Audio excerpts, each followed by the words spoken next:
வணக்கம். மாற்றங்கள் உங்களுக்குள் நிகழாவிட்டால் புத்தாண்டில் மாறப்போவது நாட்காட்டிகள் மட்டுமே. மாறா புன்னகையோடும் தீரா உற்சாகத்தோடும் அனைவருக்கும் இனிய புத்தாண்டு நல்வாழ்த்துக்கள். ஸோ புத்தாண்டு அருமையாக தொடங்கி இருக்கும் அப்படின்னு நம்புகிறேன். 2025 ஏன்னா நம்மளுடைய மனதில் மாற்றங்கள் இல்லாட்டி காலண்டர் மட்டும் தான் சேஞ்ச் ஆக போகுது.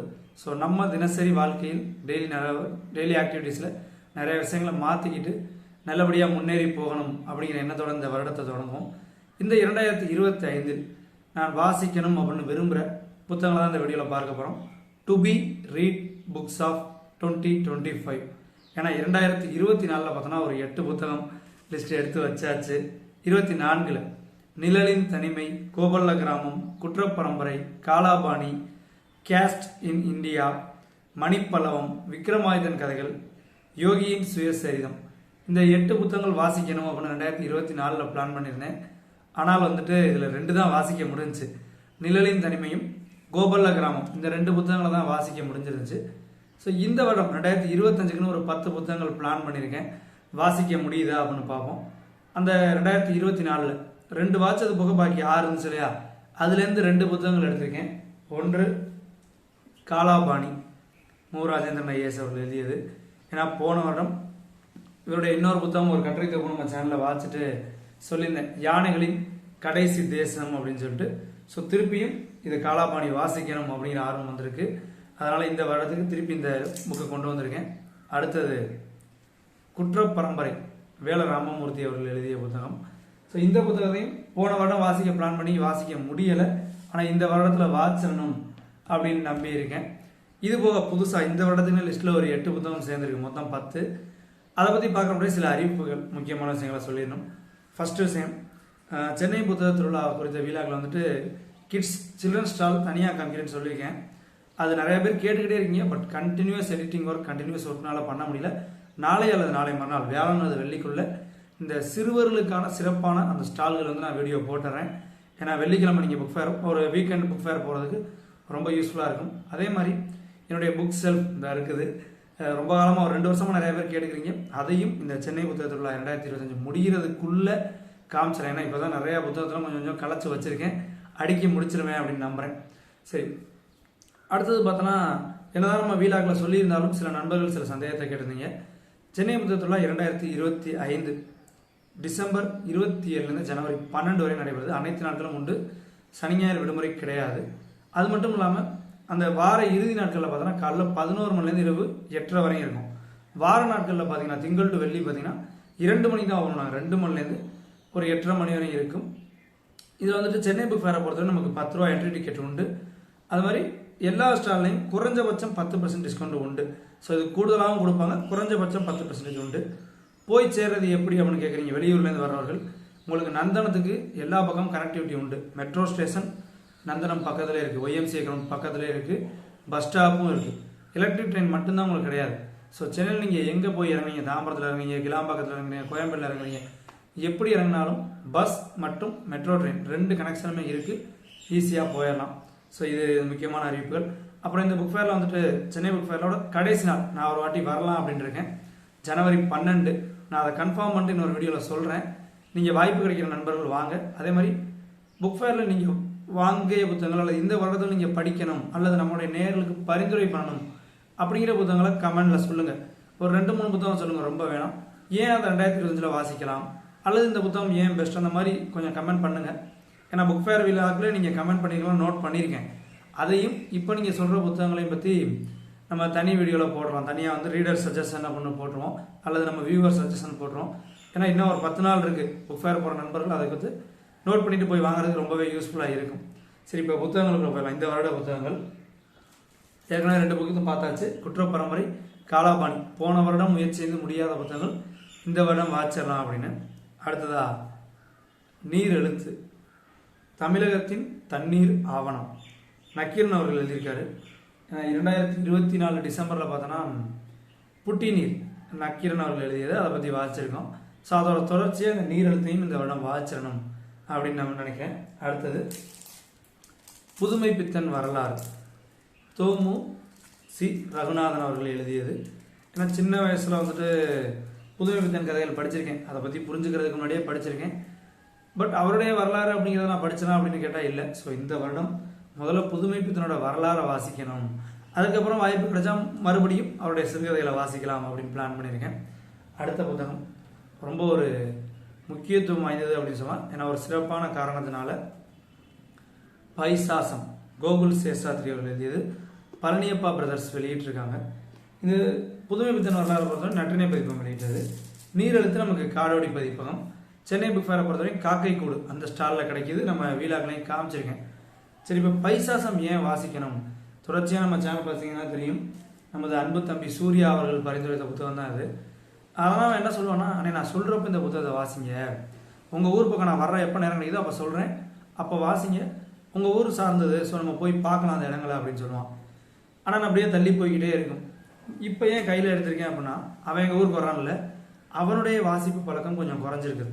ஸோ இப்போல்லாம் சமீபத்தில் அவனுடைய ஸ்டேட்டஸ் பார்க்கும்போது என்னால் பழையபடி வாசிக்க முடியல, அதுக்கான நேரம் கொடுக்க முடியல. ஏன்னா நமக்கு தொழில் ரீதியாக நமக்கு எவ்வளோ வேலைகள் இருக்கும். இப்போ நானே பார்த்தோன்னா மாதத்துக்கு 4 புத்தகம் 5 புத்தகம் 6 புத்தகம் வாசிக்கணும்.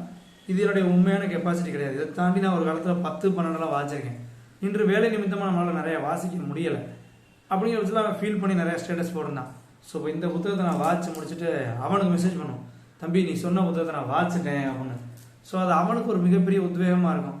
அண்ணன் வாசிட்டாரு, அடுத்து நம்மளும் நம்மளுடைய வாசிப்பு பழக்கத்தை பழையபடி கண்டினியூ பண்ணணும் அப்படின்னு. ஸோ பைசாசம் அவனுக்காகவே பிரத்யேகமாக கையில் எடுத்திருக்கேன். ஸோ அடுத்த புத்தகம் அதை பற்றி பார்க்கும்போது இன்னொரு சேர்த்து சொல்லிடுறேன். ஸ்ப்ரௌட்டின் எங்கள் குடும்ப தயாரிப்பு. 21 வகையான தானியங்களை முளைக்கட்ட வைத்து அதை அரைச்சி பொடியாக்கியிருக்கோம். இதுக்கான மார்க்கெட்டிங் ஏஜென்சியாக செயல்படுறதுனாலும் வரலாம், அல்லது தனியாக எனக்கு வீட்டுக்கு தேவை, எங்கள் பக்கத்து வீட்டுக்காரங்களுக்கு தேவை அப்படின்னாலும் நீங்கள் என்னை கான்டாக்ட் பண்ணலாம். டிஸ்கிரிப்ஷனில் மெயில் அட்ரஸ் இருக்குது. ஸோ அப்புறம் அடுத்த புத்தகத்தை பார்த்துடலாம். இந்த புத்தகம் நேற்று இரவு தான் கைக்கே வந்துச்சு அப்படின்னு சொல்லலாம். சென்னை புக் ஃபேர் வீடியோ போடும்போது அவசரத்தில் சில புத்தகங்களை வாங்காமல் வந்தேன் அப்படின்னு சொல்லி சுட்டி காமிச்சு வீலாக அந்த புத்தகத்தை சொல்லியிருந்தேன். புதுக்கோட்டை பன்றிநாடு முதல் புதுகை வரை அப்படிங்கிற எங்கள் ஊரை பற்றிய வரலாறு. ஸோ வாங்க முடியல, மிஸ் பண்ணிட்டேன் அப்படின்னு சொல்லியிருந்தேன். கரெக்டாக வீடியோ பார்த்துட்டு சிகாமணி சார் மெனக்கிட்ட அதை நோட் பண்ணி எனக்கு அனுப்பி விட்டுருந்தார். கரெக்டாக புத்தாண்டு பரிசுனே சொல்லலாம். நேற்று இரவு 31 டிசம்பர் 31 நைட்டு 8 மணிக்கு கைக்கு வந்துச்சு. இப்போ இதனால் ஒரு கூடுதல் தகவல், இப்போ சார் அங்கேருந்தே கொரியர் அனுப்பிட்டேன் அப்படின்னாரு. ஏன்னா முதல்ல நம்ம கொரியர் சர்வீஸ் பார்க்க முடியல, இப்போ ப்ரொஃபஷனல் கொரியர் அங்கே இருக்குது போல. ஸோ நீங்கள் புக்கை வாங்கிட்டு ஊருக்கு தூக்கிட்டு வரணும் அப்படின்னா கஷ்டப்பட வேணாம், ஈஸியாக நீங்கள் கொரியரில் போடலாம். முடிந்த அடுத்த ஆண்டுகளில் நானுமே நம்ம நண்பர்கள் இந்த வருஷம் கூட ஒரு 2-3 பேருக்கு புக்கு வாங்கி அனுப்பியிருக்கேன். அவங்க சொன்னாங்க எங்களால் வர முடியாதுன்னு.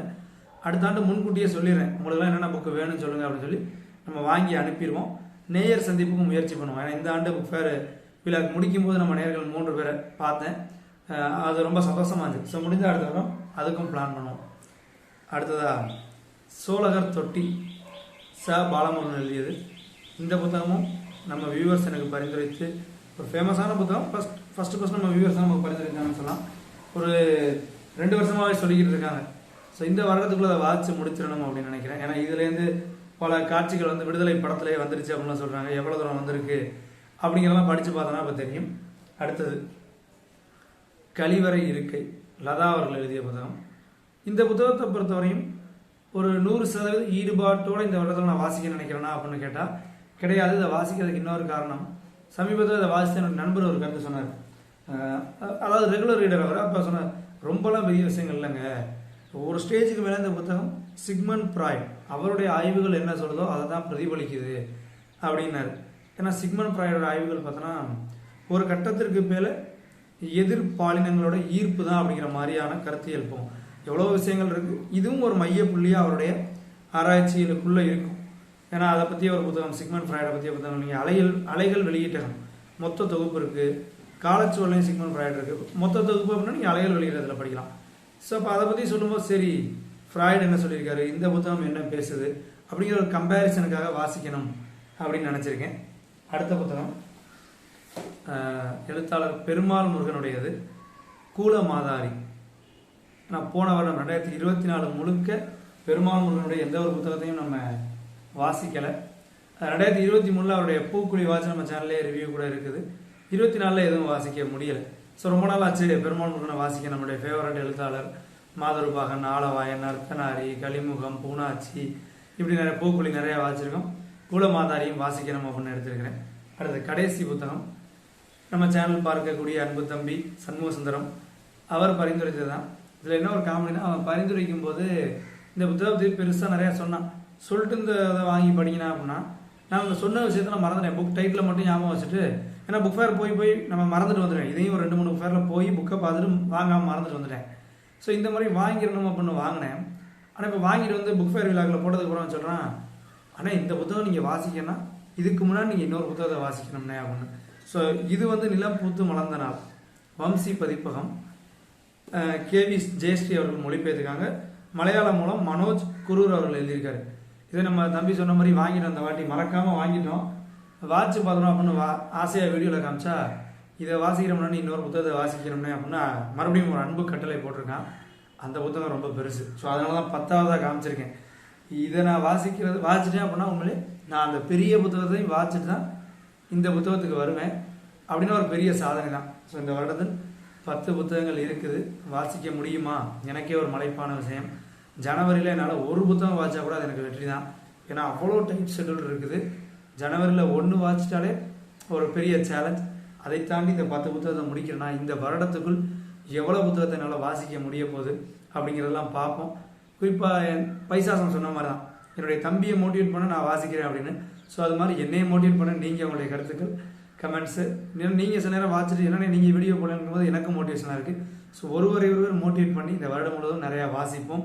மறுபடியும் ஒரு முறை புத்தாண்டு நல் வாழ்த்துக்கள். இன்னொரு வீடியோவில் வந்து சந்திக்கிறேன். தொடர்ந்து வாசிப்போம். நன்றி.